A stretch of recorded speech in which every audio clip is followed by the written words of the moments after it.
Sherly.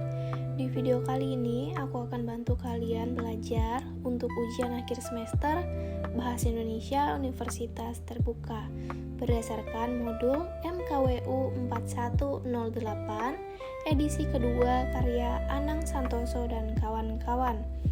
Yang akan kita bahas adalah kisi-kisi terbaru dan contoh soal UAS Bahasa Indonesia tahun 2025 yang sering banget keluar. Lengkap sama pembahasan dan jawabannya. Jadi, kalian bisa lebih siap dan percaya diri pas ujian nanti. Jadi, soal-soal ini aku dapatin dari pengalaman aku ujian UAS Bahasa Indonesia di tahun 2025 ini. Yuk, langsung aja kita mulai belajarnya. Soal nomor 1, bagi warga Jakarta yang multi etnis, penggunaan bahasa Indonesia sebagai bahasa komunikasi sehari-hari, hal ini menunjukkan bahwa bahasa Indonesia memiliki fungsi sebagai A. Lambang kebanggaan nasional, B. Lambang identitas nasional, C. Alat komunikasi sehari-hari, D. Alat pemersatu bangsa. Jadi, bahasa Indonesia itu digunakan sebagai alat komunikasi antar etnis sehari-hari. Jadi jawabannya adalah C. Pernyataan yang menunjukkan fungsi bahasa Indonesia sebagai alat pengembangan ilmu pengetahuan adalah A. Pemerintah menerjemahkan buku asing ke dalam bahasa Indonesia. B. Lembaga pendidikan wajib menguasai 2 bahasa asing. C. Seminar internasional menggunakan bahasa Inggris. D. Kantor mengetes kemampuan berbahasa Inggris calon pegawai. Jadi, jawabannya itu adalah A. Bahasa Indonesia dipakai untuk menyebarkan ilmu pengetahuan secara luas. Selanjutnya, soal nomor 3, pernyataan yang sesuai dengan pengertian membaca ekstensif adalah A. Membaca secara rinci untuk mendapat informasi detail. B. Membaca untuk pemahaman dasar dan khusus. C. Membaca cepat untuk memperoleh informasi umum. D. Membaca yang dirancang sistematis dan praktis. Membaca ekstensif itu bersifat umum dan cepat, jadi jawabannya adalah C.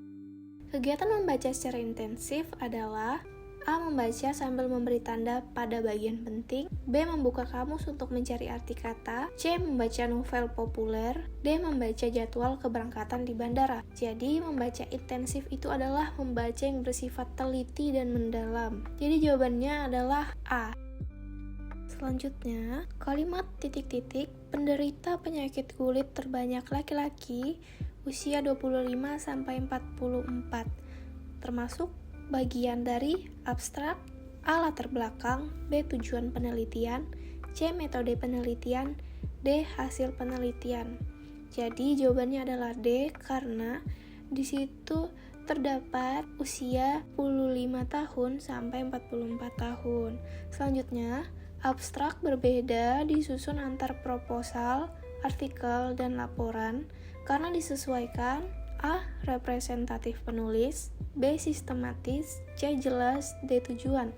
Jadi, abstrak itu disusun menyesuaikan jenis dan tujuan tulisan. Jadi, jawabannya adalah D. Sesuai dengan tujuan. Selanjutnya, abstrak dalam bahasa Indonesia digunakan dalam jurnal A. Luar negeri regional, B. Dalam negeri internasional, C. Dalam negeri terakreditasi, D. Dalam negeri regional. Jawabannya adalah D. Karena jurnal nasional berskala regional menggunakan bahasa Indonesia. Soal selanjutnya, perbaikan kalimat maksud daripada penelitian ini adalah A. Ini adalah penelitian tentang siswa. B. Penelitian ini bertujuan untuk. C. Modul ini memudahkan siswa. D. Penelitian ini sebagai media bimbingan siswa. Jadi, jawaban yang tepat adalah B, karena langsung ke tujuan, singkat dan efektif. Selanjutnya, penyuntingan dalam tulisan ilmiah adalah A. Menulis artikel, B. Menyajikan hasil, C. Memperbaiki kesalahan, D. Menemukan kekurangan. Jawabannya adalah C, karena penyuntingan berarti memperbaiki kesalahan penulisan.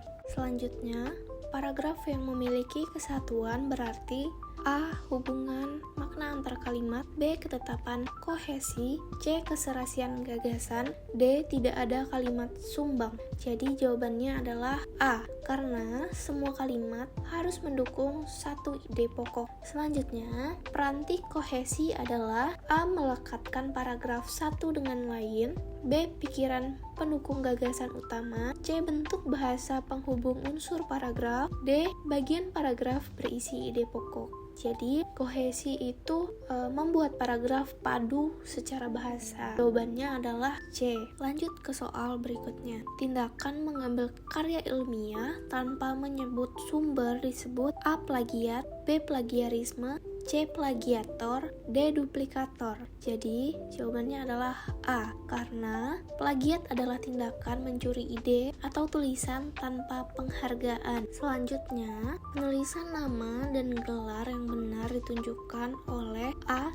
Dr. Rudi Hartono, SPD MPD, B. Drs. Rudi Hartono, SPD MPD, C. Rudi Hartono, Dr. SPD MPD, dan D. Rudi Hartono, SPD MPD DR. Jadi, jawaban yang benar adalah A. Dr. Rudi Hartono, SPD MPD, atau bisa juga disingkat dengan Dr.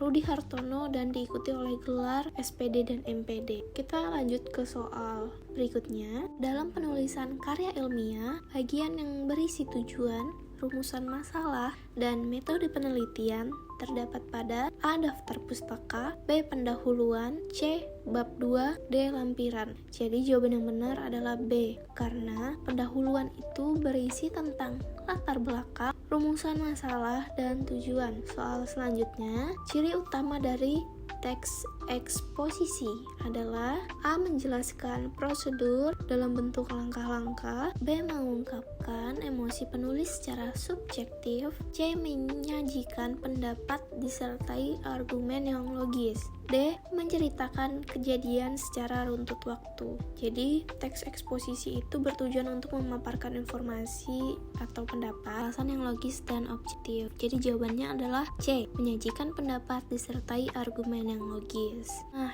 itu dia pembahasan soal-soal UAS Bahasa Indonesia yang paling sering keluar, lengkap dari kisi-kisi terbaru sampai penjelasan jawabannya. Semoga video ini bermanfaat dan bikin kalian makin siap hadapi ujian. Jangan lupa klik like, komen kalau ada yang ingin ditanyakan, dan subscribe biar nggak ketinggalan video pembahasan lainnya. Bye-bye guys, sampai bertemu di video selanjutnya. Semangat terus belajarnya, semoga hasil UASnya memuaskan. Bye-bye.